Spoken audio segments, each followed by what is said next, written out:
Hi friends, మోక్ష వంటలకి స్వాగతం. ఈరోజు శనగలతో మసాలా వడలు ఎలా చేయాలో చూద్దాం.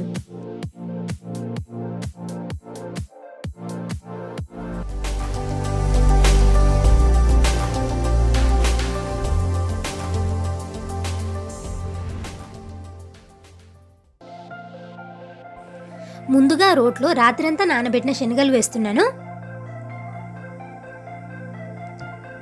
అలాగే కొన్ని పచ్చిమిర్చి ముక్కలు, కొద్దిగా పచ్చి కొబ్బరి తురుము, కొన్ని ఉల్లిగడ్డ ముక్కలు, కొద్దిగా కొత్తిమీర, అలాగే గల్లుప్పు కూడా వేసి దంచుకుందాం.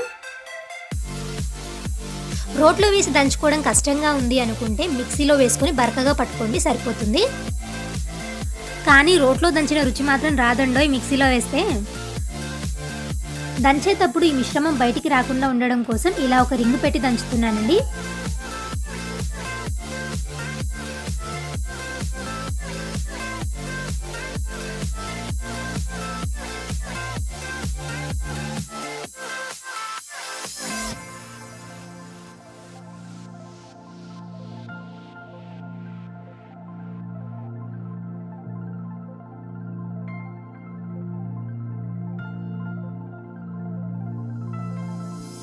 ఇదంతా ఇలా దంచుకున్నాం కదండి, ఒక ప్లేట్లోకి తీసి పక్కన ఉంచుతున్నాను. ఇప్పుడు అదే రోట్లో కొన్ని అల్లం ముక్కలు, జీలకర్ర వేసి దంచుకుందాం.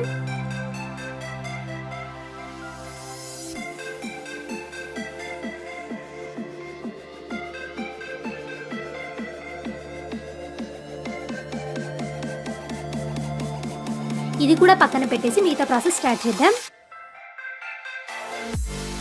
ఇప్పుడు ఒక బేషన్లో ఇందాక ప్రిపేర్ చేసి పెట్టుకున్న శనగల మిశ్రమం, అలాగే దంచి పెట్టుకున్న అల్లం జీలకర్ర పేస్ట్, కొద్దిగా కరివేపాకు, ఇప్పుడు ఒక జల్లెడ పెట్టి దాంట్లో 2 స్పూన్ల బియ్యం పిండి వేస్తున్నాను. బియ్యం పిండి వేయకపోయినా కూడా ఈ వడలు వస్తాయండి, కాకపోతే శనగలు బాగా ఆరి ఉండాలి, లేకపోతే ఆరలేదంటారా బియ్యం పిండి వేసుకోండి, సరిపోతుంది.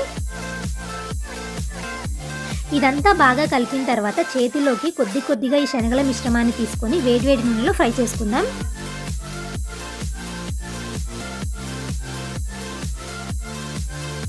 స్టవ్ వెలిగించి బాండి పెట్టి ఆయిల్ హీట్ చేస్తున్నానండి. ఆయిల్ హీట్ అయింది. ఈ శనగల మసాలా వడలను ఒక్కొక్కటిగా వేసి కాల్చుకుందాం.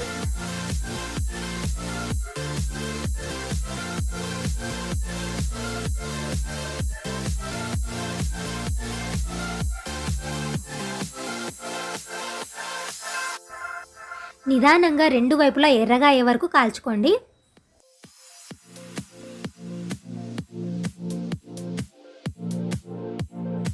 ఓకే ఫ్రెండ్స్, ఇవి రెడీ అయిపోయాయి, ప్లేట్లోకి తీస్తున్నాను. మీకు ఇలా వేయడం రాలేదు అంటే అప్పుడు ఏం చేస్తారంటే ఇలా ఒక ప్లాస్టిక్ కవర్ తీసుకొని ఇందాక చేసి పెట్టుకున్న శనగల మిశ్రమాన్ని బాల్లా చేసుకొని వీడియోలో చూపిస్తున్న విధంగా ఒత్తుకొని నూనెలో ఫ్రై చేసుకోండి, సరిపోతుంది.